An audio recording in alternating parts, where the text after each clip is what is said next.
Hello everybody, Dave here for the next instalment of Dave Gets Wood. It's been, 3 days I think since I did the last bit on the legs. I've just been so busy. I've either been busy or sleeping because I've not been feeling great. I always seem to say that, but it's true. Okay, little update. We tried the experiment with varnishing the colour blue. Interesting. I'll show you. Okay, so that was basically one coating really of the varnish with the blue, and probably could have kept applying it and getting a real nice blue finish actually. I went with a much thicker application there, and it bubbled up and it's not very nice. And then I went with a really thick application there, basically just put it on, and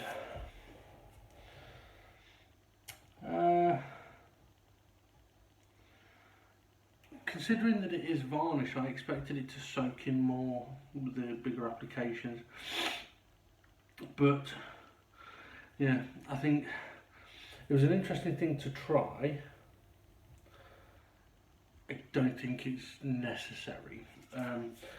Okay, if I wanted something to be like a blue, then I could potentially go down this route, because I reckon applying a number of coats in that way, it could actually end up looking quite nice. You might get a nice shine off it because of the pigments in the powder. You could get a nice reflection from it. But for the rest of it, for the thicker application, there's not much point. To be honest, might as well just use resin. It work better and easier to get the bubbles out. Okay, so what are we up to today then? Well, I set myself the little goal of two little goals. Number one being start what I'm about to do, which is we're going to make a start on putting on coats number 5 and 6 on the legs. So my kind of short-term goal is to get coats number 5 and 6 on the 2 legs that I've got on the table. Long-term goal, if I'm up to it today, is to get coats 5 and 6 on the other 2 legs as well. If I could do that, I'd be really happy, but to be honest, my main focus is just on working on 2 of them. Excuse me. Now, I have been contemplating working on all 4 of the legs at the same time. I'm not going to do it, because even though part of me thinks it'll be quicker, I actually don't think it will. I think it will cause me more problems than it's worth, especially with having to move the legs about. So yes, we're not doing that. But also, just working on the 2, really, I'll be able to get coat number 6 on before I would if I was working on all 4 of them at the same time. So by coat number 6, obviously I'm going to know if we need more. And I've got a feeling I think we're going to be heading towards 8 and 10, which that's fine. But we'll see. Okay. So basically today I just need to crack on with applying these coats, and I had been saying that I won't do the angle or the top and the bottom from this point on.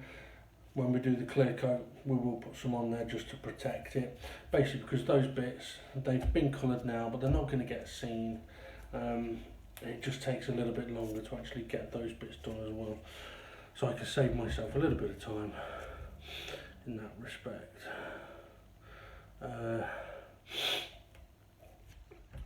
There's not much applied there.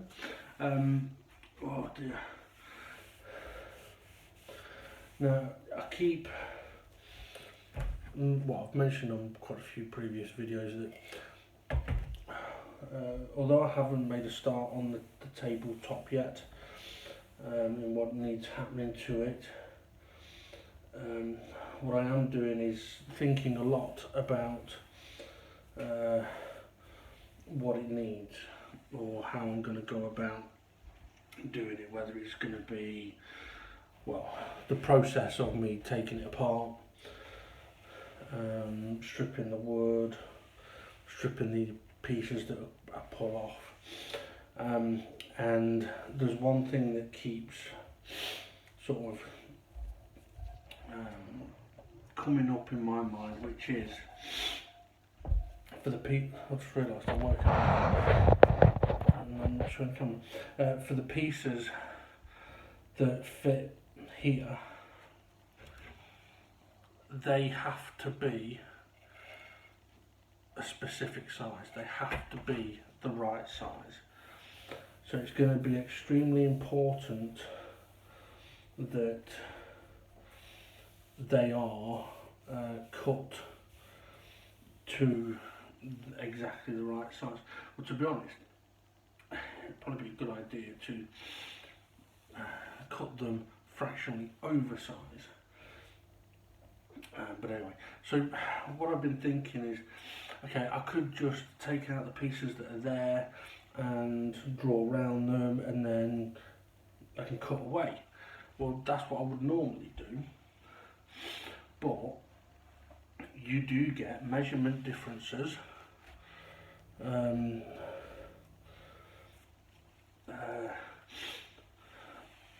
from drawing your pencil line, and then you also get measurement differences from your actual cut. So you have to, basically, if you're going to draw a pencil line and you're going to cut along that pencil line somewhere, would you need to cut on the outer edge, on the line, or on the inner edge?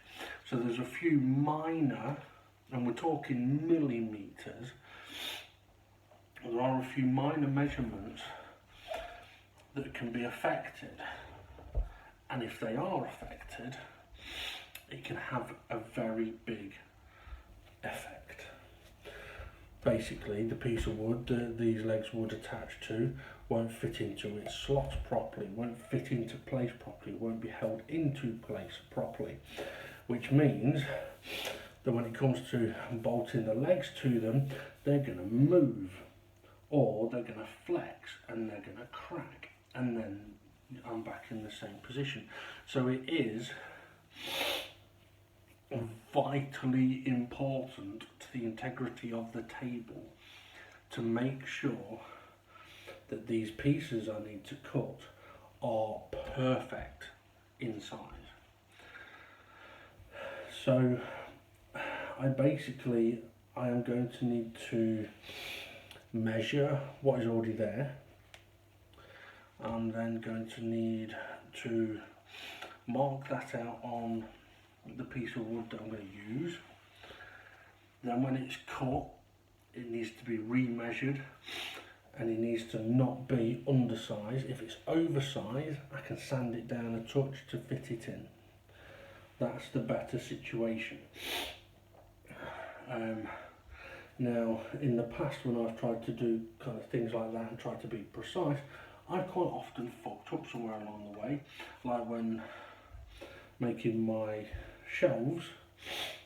There were certain parts where I was expecting a flush connection, and I ended up with a gap, even though I thought I'd measured it perfectly, blah blah blah. But clearly I had done it too roughly, so I measured a little rough and then cut slightly in the wrong place.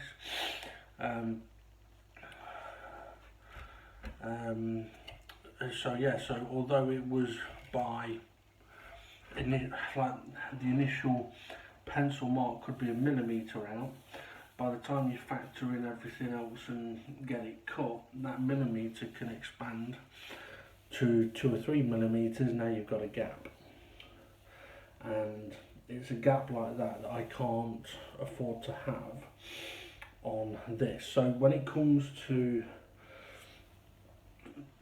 doing the pieces that go here, I'm very nervous about doing it because I'm very nervous about getting it wrong. But at the same time, I think I just need to sort of think to myself along the lines of measure it, cut it, measure it. If it's wrong at that point, we can redo them. And if you are going to get it wrong too big rather than too small. But I need to kind of be prepared to have to basically remake them if I need to. I might need to redo them a few times. I don't want to have to do that, but if I've got it wrong, there's no point putting the wrong thing in, because I might as well just leave what's in there now, and I don't want to do that because what's in there now is broken. Now it might work, I could put the table together, but I don't want it broken. Too much. Okay, so we're on to part 2 of coat number 5. Put a bit too much on there. This is now taking a slightly darker turn as well. It's not a big amount, but it is. Then it could just be the particular side,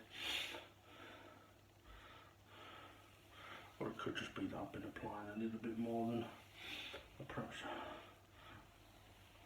would have done previously.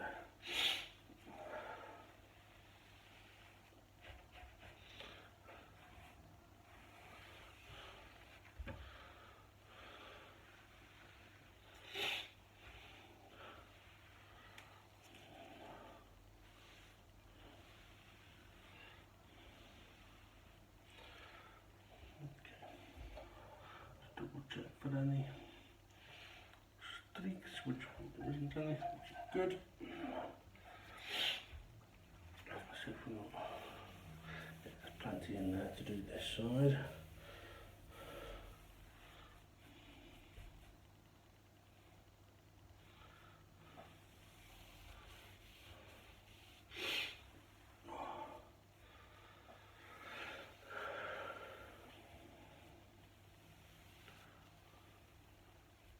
Yes, as I was saying, it is very important to get that next stage, because I mean, think, wow, to be honest, in my working out of what I'm going to do next, in which order I'm going to do stuff, I need to take the table apart. But if I damage any of the wood that I need to measure, it could affect it. But I can measure it in situ and get those sorted out, and potentially sorted out, sized up, cut, treated, get them done, ready to go back in, which would be good. Excuse me. Not that they would be going back in straight away, but rather than going, right, I'll take the whole table apart, then I've got a load of pieces of wood, some that I need to replace, some that I need to treat, like strip and treat and varnish. Do one bit at a time. Right, okay, I've got these 4 pieces that I need to make sure I get perfect, so let's focus on them and nothing else. Get them sized up, cut, resized, checked. I could even pull out the old pieces of wood if I can and try fitting the new pieces just to see, make sure they fit well. And once that's all done, you go, right, okay, these can now be treated, let's treat them. It's going to take a number of coats, as we know, so we can do that get them to the point of, right, those are finished, and then we've got, right, the legs are finished, the bits the legs attached to are finished. And then we focus on the rest of the under the side of the table, which is the structural part, which the bits that go into these attaches to. So then we're focusing on that, which I think is 5 pieces of wood, big pieces of wood. So then we're focusing on that, right, get them stripped down, get them cleaned up, get them treated, get them stained, get them varnished up to the point of the legs and the bits the legs fit to. That way the whole of the underside of the table structure is then ready to go back on. And all we have to then focus on is the table itself. From the table underneath will be cleared of everything, so we can strip that down, get that cleaned up. We can then, once that's stripped down and cleaned up, we can flip it over and we can re-strip the top and make sure that's at the same level. Then we can work on the underneath, get that up to a point where we're very happy with it. Then we can attach all of the underside of the legs to it. And then we can actually use the table as the table for itself to be able to work on the actual top, and we can get rid of the other dining table, which would give us more room, and then so basically we'd be building up the table from the underneath. Right, I've just put that one over there, so I need to on to this one. I waffled a little bit there because I just wanted to give this a little bit of extra time to dry up, but also it kind of, well, obviously explains what my thought process has been recently of having to work out what order I'm going to do things regarding the table, because what I have to factor in as well is my physical ability to do certain things. So I don't want to take the whole thing apart, end up with loads of bits everywhere, and then I'm not well for a few days and I lose where I'm at. It's a lot less likely to do that. Like with these, I know where I'm at. I know that my task is to varnish them until I'm happy with the colour. So that's exactly what I'm going to do.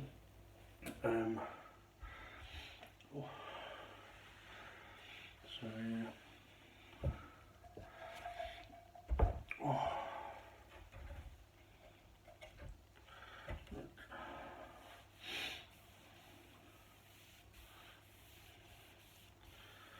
Now one thing we've got to remember as well is that when we apply the clear varnish to this, it's not really going to affect the colour at all. It will affect the shine a lot, but not the colour.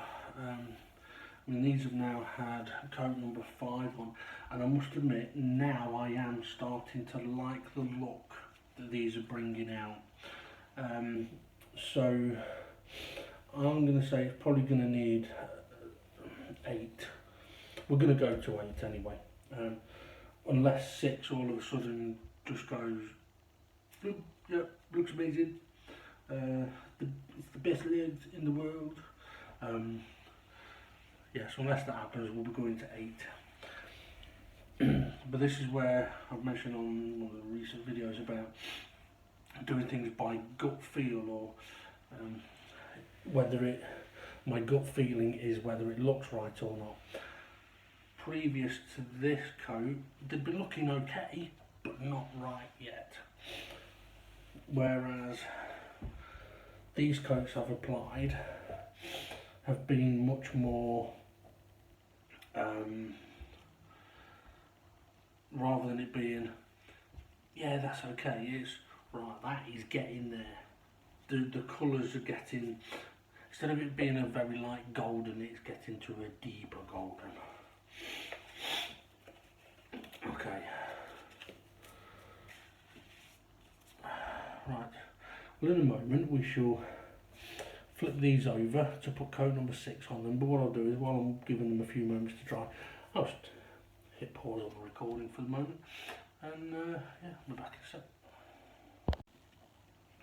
Okay, let's carry on then with, well, I say carry on, let's carry on with the video, but it's starting coat number 6, and Yeah, let's crack on. Crack on. Oh, excuse me. I'm going to tell you a messed up story now, right? As you may know, if you've been watching any of, or many of my Dave Gets Woods videos, you know that I don't sleep well. And you'll know that recently I've talked about different reasons as to why that might be.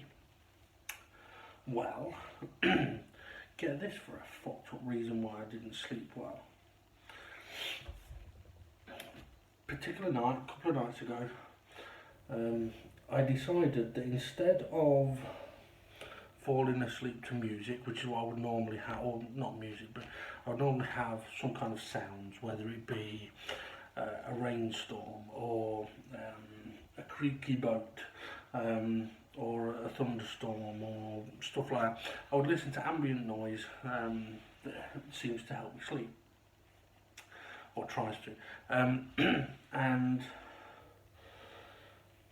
a couple of nights ago I decided to do something a little bit different, which was I decided to listen to a Stone Cold Steve Austin podcast. And if you don't know who that is, he's a WWF wrestler, when it was WWF, so yeah, he's American Pro Wrestler, and very famous.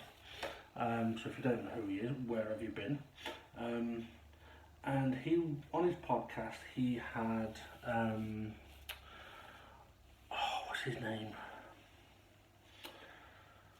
Oh, I forgot his name. Guy with glasses, who talks loads. I forgot what his name is. It'll come to me. Anyway, so Stone Cold and this guy they're doing the podcast, and they're having a very interesting conversation. Anyway, I fall asleep.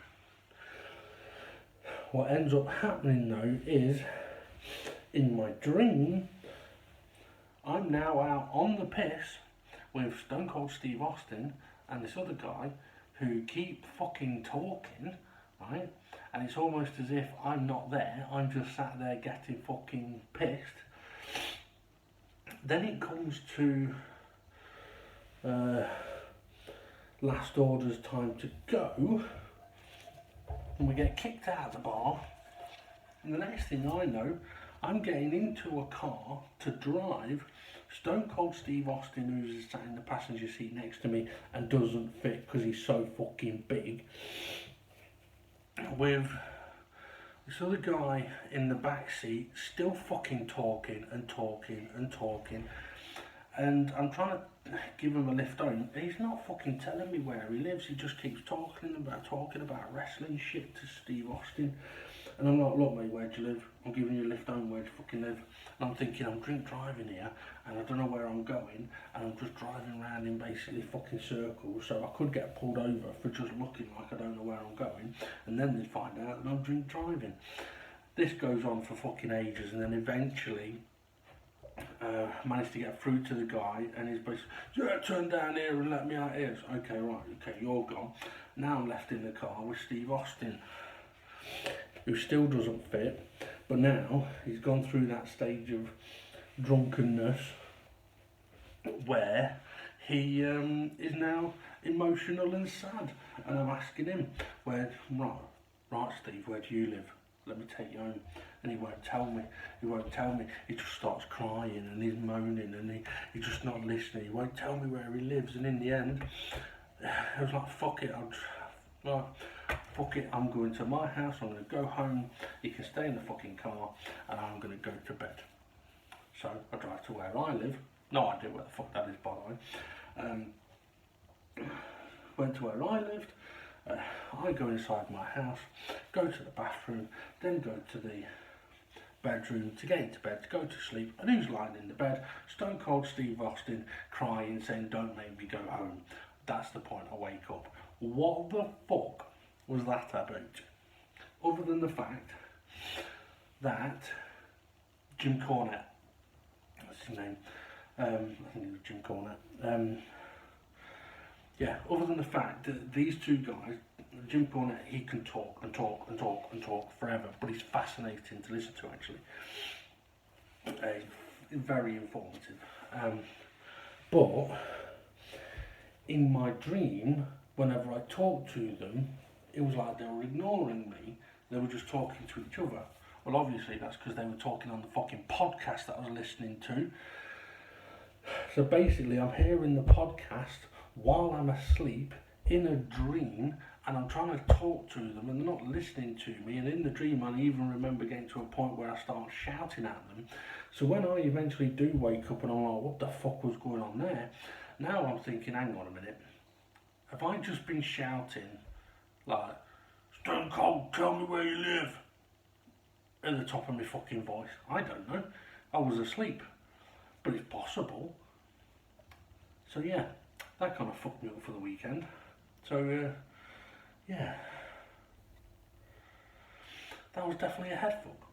So I don't think I'll be listening to any podcasts anymore trying to sleep, because I have had it previously where I've listened to a Neil deGrasse Tyson podcast, Star Talk, and ended up having conversations with him, and he doesn't talk back to me because it's the podcast that I'm hearing. So yeah, I used to fall asleep listening to a lot of podcasts and never had that issue. But considering now that I'm trying to have a conversation with them and I'm probably talking in my sleep, I think I'll just stick to the ambient sounds. At least then I won't seem as fucking crazy. Right. Oh, I just thought as well, a bit of an update for you, as soon as we're talking about weird shit. Yesterday was Valentine's Day, and I didn't do anything for anyone on it. I know on a previous video I'd mentioned that I was tempted, but to be honest I think I was kidding myself, and not that anything particularly happened, but it's just a case of I just got thinking that, you know what, other than a couple of family members, people at the shop, I haven't really seen anyone in over a year. So anyone that I've had any interest in, I haven't actually physically seen. And if it's someone that has only recently reappeared, I mean, physically, I'm not seen this person for 20 fucking years. So I sat there yesterday. I mean, if I was going to do something, I would have done something before yesterday, but I sat there yesterday just thinking to myself, well, I haven't seen anyone for over a year that I think would have any inkling that I may be interested in them, but also because I've not seen them in a year, to make any kind of advancement in the romantic sense, I think I've just come across as fucking weird. Because I mean, if I was on the other end, I'd be like, well, that's really sweet, but you don't even know what I look like in person. And that's a fair comment. You know, that's a very fair comment. And it's, I mean, just for me, someone might go, oh, I like the look of you. Are you sure? Because below the face there's a big fat belly. Which I wish wasn't there, but it is. So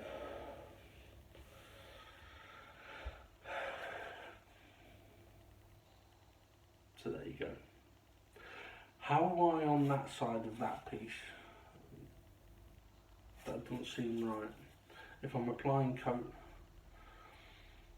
if I've started applying coat number 6, unless I've got all the way around that one. I've waffled so much I've kind of lost where I am.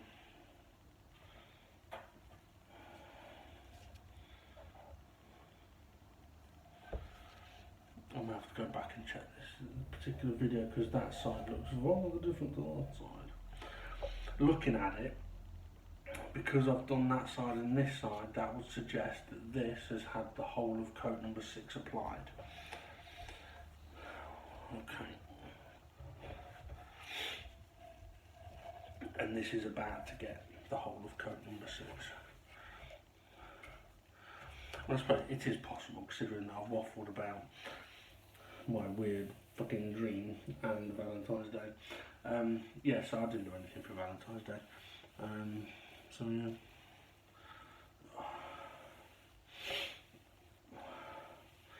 Right.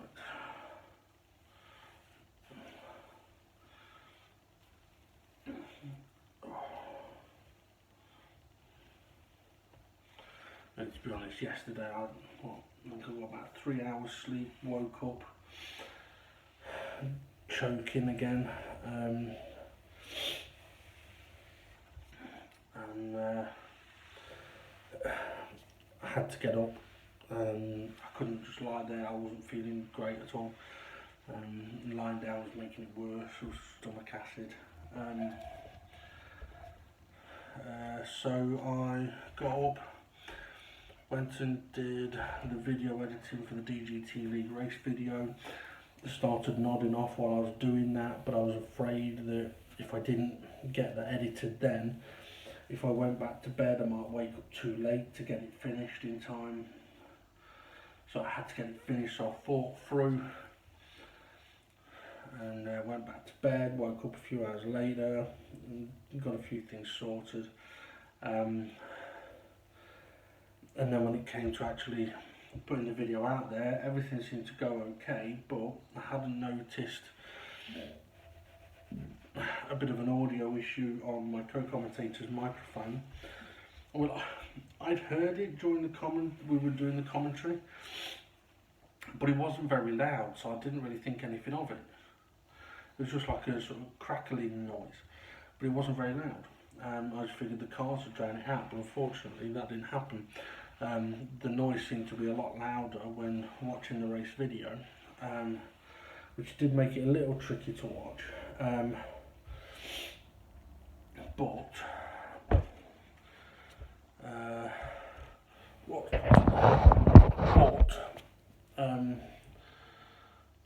What really bugged me was late after the race had finished.